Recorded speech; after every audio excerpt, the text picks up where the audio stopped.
मुख्यमंत्री पद की लालसा राजनीति में अक्सर बड़ी पार्टियों के लिए सिरदर्द साबित होती रही है। इसका दंश दरअसल सबसे ज्यादा कांग्रेस ने ही भोगा है। मध्य प्रदेश, राजस्थान, छत्तीसगढ़ के बाद अब हरियाणा में यह देखा जा रहा है कि पार्टी बिना सीएम फेस के चुनाव में उतरी है। कहा जा रहा है कि ऐसा गुटबाजी से बचने के लिए किया गया है, क्योंकि भूपेंद्र सिंह हुड्डा से लेकर कुमारी शैलजा तक इस पर दावेदारी कर रहे हैं। इस बीच रणदीप सुरजेवाला भी तो हैं।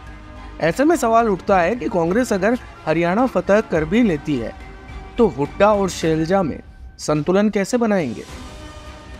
राजनीतिक जानकारों का मानना है कि हुड्डा भले ही सीएम फेस ना हो, लेकिन कांग्रेस की जीत होने पर वो ही मुख्यमंत्री बनेंगे। तब शैलजा क्या करेंगी। दिग्गजों के बीच संतुलन बनाना ही कांग्रेस को हमेशा भारी पड़ा है। मध्य प्रदेश, राजस्थान और छत्तीसगढ़ में ये देखा भी जा चुका है। जब मध्य प्रदेश में भारी पड़ी सिंधिया की नाराजगी। साल 2020 से पहले तक मध्य प्रदेश में कांग्रेस के 3 दिग्गज हुआ करते थे, कमलनाथ, दिग्विजय सिंह और ज्योतिरादित्य सिंधिया। तीनों के दम पर ही कांग्रेस 2018 के विधानसभा चुनाव को जीती थी। लेकिन इस जीत का इनाम नहीं मिलने पर सिंधिया 2 साल तक तो चुप रहे, पर राज्यसभा में दिग्विजय सिंह के नाम के जाने के बाद 2020 मार्च में उन्होंने अपना लिया बागी तेवर। ज्योतिरादित्य सिंधिया के बागी होने का खामियाजा कांग्रेस को भुगतना पड़ा और कमलनाथ के नेतृत्व वाली सरकार गिर गई। राजस्थान में पायलट गहलोत का झगड़ा ले गया सत्ता। जिस वक्त मध्य प्रदेश कांग्रेस में आंतरिक कलह मची थी, उसी दौरान राजस्थान में भी पार्टी इस संकट से गुजर रही थी। 2018 के विधानसभा चुनाव के बाद राजस्थान में अशोक गहलोत और सचिन पायलट आमने सामने थे। पायलट की नज़र सीएम की कुर्सी पर थी, लेकिन पार्टी ने गहलोत को सीएम बनाकर पायलट के गुस्से को बढ़ाने का काम किया और इस बीच हुआ मानेसर वाला घटनाक्रम। एक वक्त तो ऐसा भी लगने लगा था कि सचिन पायलट भी कहीं सिंधिया जैसा बागी तेवर ना अपना ले।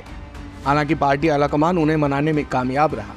कांग्रेस ने जैसे तैसे 5 साल सरकार तो चला ली, लेकिन 2023 के विधानसभा चुनाव में जनता ने उस पर भरोसा नहीं जताया और आज भी इसका एक बड़ा कारण यही माना जाता है कि टिकट वितरण में थोड़ी बहुत और पायलट की चली होती तो कांग्रेस बीजेपी बराबर के आंकड़े पर आकर के राजस्थान में खड़ी हो जाती। छत्तीसगढ़ में भी नहीं बचा ताज। मध्य प्रदेश, राजस्थान की तरह छत्तीसगढ़ में भी कांग्रेस में आंतरिक कलह मची थी। 2018 के चुनाव के बाद भूपेश सिंह बघेल और टीएस सिंहदेव ने कांग्रेस का सिरदर्द बढ़ाया हुआ था। सिंहदेव को बघेल का विरोधी कहा जाता है। 2018 विधानसभा चुनाव में जीत के बाद टीएस सिंहदेव सीएम की रेस में थे, लेकिन बाजी बघेल ने मारी। हालांकि 2023 की विधानसभा चुनाव से पहले कांग्रेस ने टीएस सिंहदेव को उप मुख्यमंत्री बनाया, लेकिन पार्टी का प्रयास नाकाफी साबित हुआ और विधानसभा चुनाव में उसे हार का सामना करना पड़ा।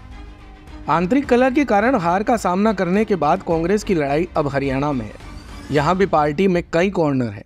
एक है हुड्डा का तो एक है कुमारी शैलजा का।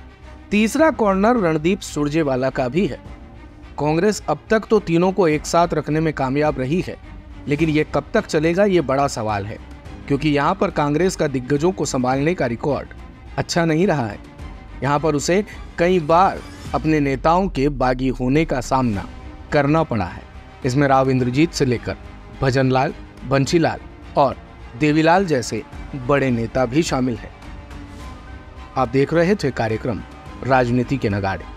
दिन भर की सारी अपडेट्स के लिए सब्सक्राइब करें भारत कवरेज को और हाँ, बेल आइकन दबाना ना भूलें ताकि आप रहे अपडेटेड हमेशा।